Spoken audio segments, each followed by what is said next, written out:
Is the funeral over yet? If so, hurry back here. It's Mommy's birthday party today. Get the preparations started quickly.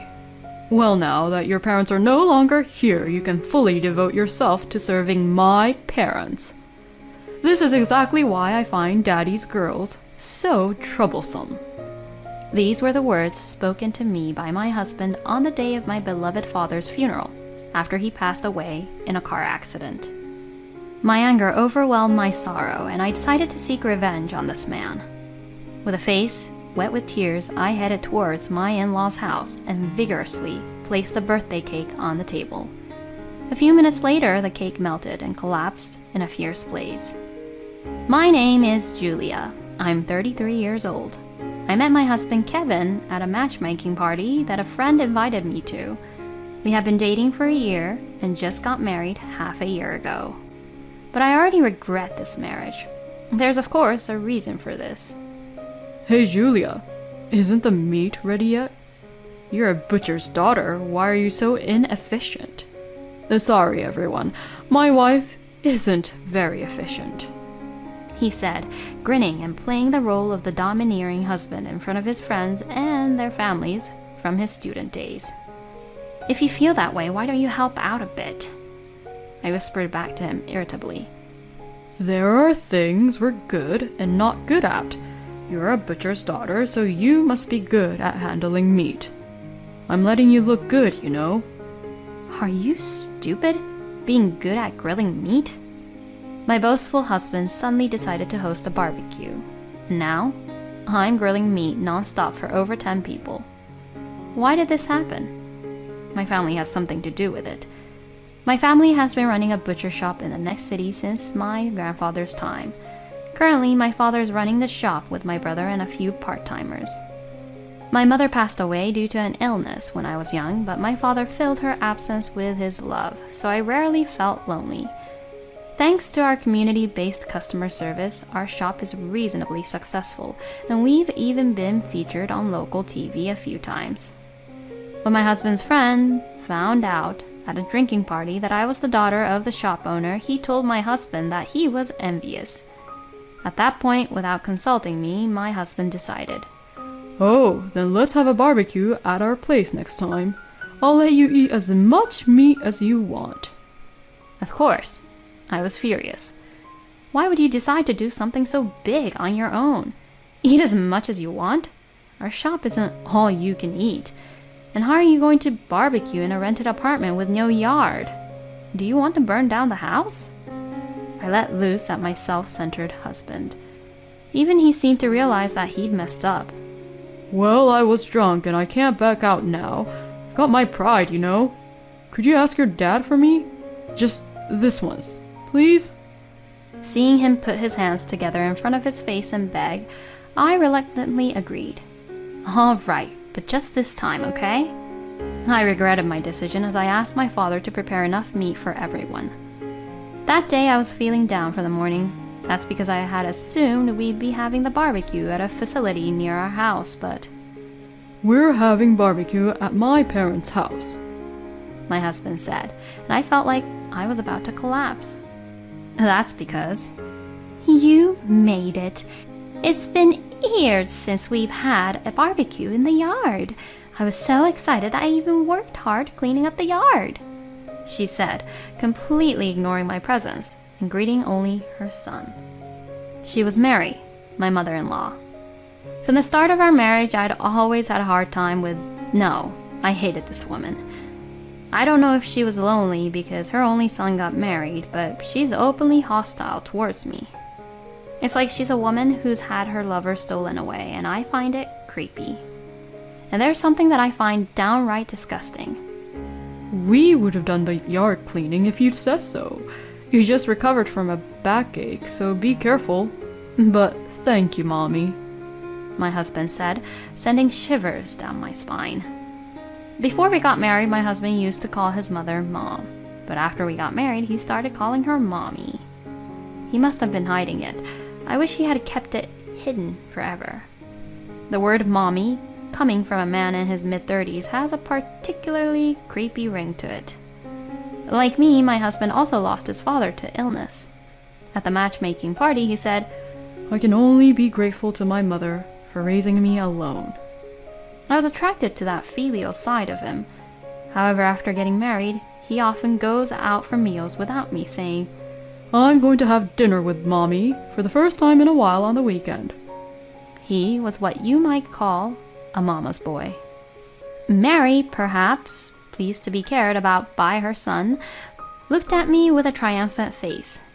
Sighing, I said, I want to cut some vegetables, so may I use your kitchen, Mary? She silently watched me as I cut the vegetables, which was frightening. Then she'd say things like, What a messy way to cut! Your personality is seeping through. You're clumsy. More importantly, when are you planning to move in with me? Kevin is all for it, you know. I thought about stuffing a raw onion in her noisy mouth, but I held back. To be honest, the topic of living together has come up frequently since we got married. If she was a kind person, I wouldn't have any complaints. But a son who loves his mom and a son who calls her mommy? Nuh-uh. There was no way I could imagine living happily together. One of the part-timers quit. It's hard to find a replacement, and it's far from here, so it might be a bit difficult. I keep gently refusing. By the way, none of the part-timers have quit. In fact, they're all experts who've been there for over 5 years. As I was deflecting my grumbling mother-in-law next to me, my husband's friends started to gather. Amid the clamor, the barbecue began, and I kept grilling meat and vegetables diligently.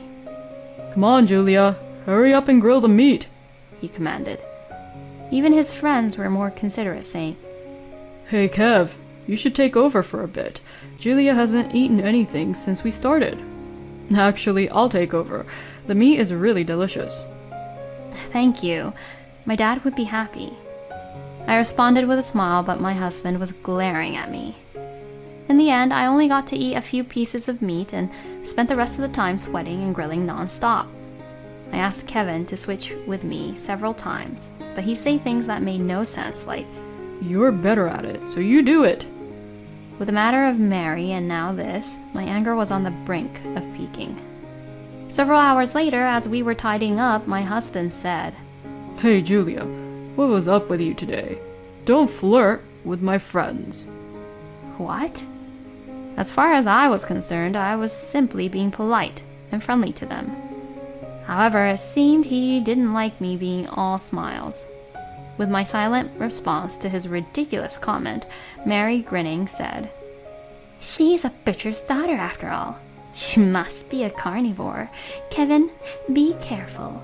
You can always come back to your mommy if things get tough. My patience reached its limit with my husband, who didn't even try to defend me. I slammed the trash bag I was holding onto the floor and said, I'm going home. If your mommy is so important to you, you can stay here forever. And with a glowering look, I headed briskly towards the car. I collected some of my belongings at home and headed straight to my parents' house. I received several calls from my husband, but naturally I was not in the mood to talk, and ignored them all. My father and brother were surprised to see me suddenly return home, but my father was pleased. It's been a while since I've had your cooking, Julia. He didn't ask for any details. I complained to the part-time workers at our family's shop about my husband and mother-in-law, and they agreed with me, saying things like, That's enough to warrant a divorce. It's creepy for a grown man to call his mother mommy. After spending about a week in this manner, even my dad said, Julia, you can't come back here for good, you know. Being divorced isn't unusual these days. Just follow the path that makes you happy. I can also go to that house with you if you want me to. He's always been good like this. At this point, I no longer had any feelings of love for Kevin, and I was almost certain I wanted a divorce. Despite me returning to my parents' house, he hadn't visited me, and had only been sending condescending messages like, You should cool down and come back soon. Even if we chose to reconcile, the outcome was obvious. I doubt there's anyone in this world who could get along with Mary. Our shop was thriving as usual, and I was able to forget about the unpleasant things while working. I'm going to take a little break. Look after the shop. my father, the shop owner, said, and the employees responded with a yes, sir. It was a typical scene. But after about 30 minutes, my father hadn't returned. That's unusual for Dad. He usually comes back in about 15 minutes, but he's getting old, so it's good for him to take a slow break sometimes. My brother responded with a disgusted look. You know, Dad has been asking me if you've been getting harassed or something ever since you came back. I keep telling him to ask you himself. Don't worry him too much. It was clear that he was concerned about me. Just then, a regular customer, a middle-aged woman, rushed into the shop, panting. There's been an accident at the intersection. Your father is in trouble. Hurry up and go. We had just been talking about the sound of an ambulance siren a few minutes ago. The part-timers insisted that we should leave, saying not to worry about the shop and hurry up. So my brother and I rushed to the scene. There was already a crowd of people there. Let us through, we shouted as we pushed through the crowd, but when we got to the scene, we were speechless at what we saw. It was hopeless. There was a pool of blood under my father's body, and the paramedics were desperately performing CPR, but my father was unresponsive, like a doll. Later, my father was declared dead, shortly after arriving at the hospital. Dad! Dad! I could only cry, but my brother, on the other hand, was running around handling hospital procedures and arranging for the funeral home. We'll have to close the shop for a while. Julia, let's send Dad off with a smile at the end. Also, you should properly contact your husband, even though you're separated. I nodded quietly at my brother's words. It was the first time I had contacted my husband since that day. He answered the phone surprisingly quickly. What? Have you finally decided to apologize? His attitude pissed me off, but I said, My father had an accident and passed away. I'll give you the address of the funeral home, and the time is... Wait a minute. What are you saying all of a sudden? Is it true that your father died? I could tell that my husband was shaken by my sudden news, but I said, Do you think I would joke about something like this? Please tell your mother. Also, I have something I want to discuss with you after the funeral. Now I have to handle some things, so I'll hang up. I sent him the address of the funeral home in a message, and then started rushing around. However, after that, there was no contact from my husband, and he did not appear at the wake. Julia, what happened to your husband? My brother asked, and all I could do was force a smile. I couldn't get through on the phone, and he didn't respond to my messages. I reluctantly contacted Mary, but to my surprise, she had blocked my number. In the end, I couldn't reach Kevin on the morning of the funeral. What's going on with your husband, Julia? He wasn't at the wake either, a relative asked. Well, it seems his mother isn't feeling well, and he's taking care of her. I lied on the spot, but got scolded. No matter how unwell she is, it's not like she's in the hospital or needs caregiving, right? It's absurd to not attend the funeral when your wife's father has passed away. I could only apologize. They were absolutely right. I don't know anyone who lacks common sense as much as him, myself. This is ridiculous. Unbelievable. Just when the funeral was about to start, I noticed my phone on silent mode vibrating. It was a call from Kevin. I have to take this call. I'll be right back. I hurriedly went to the calling space and picked up the phone, and my husband said something outrageous. Hello? Is the funeral over yet? If so, hurry back here. It's Mommy's birthday party today. Get the preparations started quickly.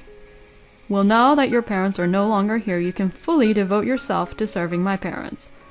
This is exactly why I find Daddy's girls so troublesome.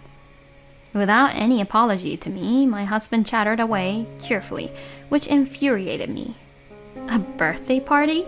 Are you out of your mind? My father's funeral is about to start. Don't tell me you're planning not to come. To my words, he replied, My friends offered to throw a birthday party for my mommy as a thank you for the barbecue the other day. It would be rude to refuse. Besides, we've only been married for half a year, and I don't really know your father well, so it's not a problem if we don't participate. His words made me dizzy. I'm not coming to the stupid party. Stop making a fool out of me. I talked to my husband, trying to suppress my rising anger, but he said, Then at least bring the cake. I asked you to make arrangements for her birthday cake from the start. I don't know where the shop is. Get over here, quickly. Indeed, I had been asked to reserve Mary's birthday cake a month ago. Basically, this idiotic husband was telling me who was about to start my husband's funeral to bring the cake now. I won't forgive this. This is outrageous. A few hours later, I was standing in front of my in-laws' house. There were loud voices coming from the garden. Sorry for the wait. It was noisy, but it went quiet when I appeared. Julia, how long were you planning to keep us waiting? You really are an unpleasant wife. My husband laughed, but none of his friends were laughing. Julia, that outfit. It's no wonder they were shocked. I was standing there in a morning dress. My face was messy from tears. Today was my father's funeral. The burial just finished and I rushed over. Kevin was being annoying about bringing the birthday cake for his mother quickly. I laughed weakly. What? Your father's funeral? Hold on a sec. Kevin didn't tell us anything about that. We only heard that you will be a bit late because of some matters. And Kevin, what the hell are you doing here? My husband, who was being interrogated by his friend, said, Well, that, because everyone kindly held a birthday party for my mom. His words were interrupted by, Wait, what's this about a birthday party? Today we decided to gather to thank your wife for the barbecue the other day. How did it turn into celebrating your mother's birthday? Faced with the unexpected truth, Kevin and Mary, sitting behind him, turned red.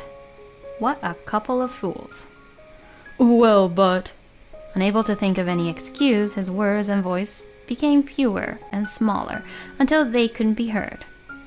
I thought so at the barbecue too, but isn't your attitude towards your wife too harsh? And I've never heard of anyone prioritizing their mother's birthday over attending their wife's father's funeral. Are you crazy? And you too, ma'am. The gazes directed at my husband shifted to my mother-in-law, and the two of them shrank considerably. We're leaving. Julia, we'll come again later to pay our respects to your father. The friends patted on my shoulder, and I smiled weakly. In the silent garden, Kevin said, Did you enjoy embarrassing me in front of my friends, you fool? Apologize to me right now. Following his lead, Mary chimed in. That's right. Apologize to Kevin. Make sure you clear up the misunderstanding with our friends. Can't believe I got such a ridiculous woman for a daughter-in-law. I stared silently at the two of them, glaring at me with their faces red. I placed the birthday cake that I was holding on the table without a word. That's right. I've been thinking the same thing, that I married into such an outrageous family. But that ends today. I'm not patient enough to keep playing family with insane people. As I spoke in a calm tone, I stuck candles one by one into the cake. Hey! Their faces turned stiff. Not surprising. I had prepared enough candles for her age. By the way, it was 63. Okay, it's ready. I guess this will do for lighting up the candles. All the candles that were stuffed on top of the cake caught fire from the lighter I held, creating a roaring flame. The surroundings had gotten quite dim. It looked like a small campfire. The cake began to melt from the intense heat and crumbled right in front of Mary. You can blow them out now. It's funny how an old woman like you is still celebrating her birthday. It's not like you're loved enough to be celebrated. I said this and gave a snort. Are you crazy? Kevin hurriedly poured a bucket of water on the cake. The water bounced back on the table, completely soaking her upper body. Sorry, Mommy. I don't know if it was anger towards me or embarrassment, but Mary, her body shivering, said, Get out! With that, I said, I was planning to leave without you telling me to. This is the last time I'll see you. Hey, Kevin, why don't you marry your mom, you sick mama's boy? I thrust the divorce papers I had prepared into my husband's chest, and then I left my in-laws' house. A few days later, several of my ex-husband's friends came to visit my parents' house. They lit incense for my father's altar and spoke lightly of Kevin. Despite what had happened, my ex showed no signs of remorse. His friends were flabbergasted, and apparently no longer in contact with him. He was so hated that he was blocked on all social media platforms, and I couldn't help but laugh at his misfortune. That day, we were shouting so loudly that the neighbors could clearly hear our conversation. As you might expect, he was getting the cold shoulder from them. He seemed to be participating in matchmaking parties without learning his lesson and was banned from multiple venues because he kept trying to attend with his mother, who said, "I'll make sure to screen her properly." Kevin, who was abandoned by his friends, finally seemed to realize how crazy his mother was. He came to the shop unannounced. Julia, I was wrong. Won't you give me another chance? Instead of me, who was ignoring him, the part-time ladies told him, "Sir, if you continue to disrupt our business, we will call the police." My ex must have been also very scared of my older brother, a former judo club captain, who threatened him with, How dare you show up here? Leave in 10 seconds or else. He never showed his face again. Since then, I've returned to my family home and have been working hard every day with my brother and all the staff. When things settled down a bit, my brother told me, Our dad, he jumped out to shield a kid who ran onto the road, and that's when he had the accident. He was such a hero. My brother, who had been largely stoic and didn't even shed a tear at the funeral, cried for the first time. I couldn't stop my tears seeing that, and we both sobbed in front of my father's altar. I swore to protect this shop that my grandfather and father left us, because I believe that's the best way I can honor them going forward.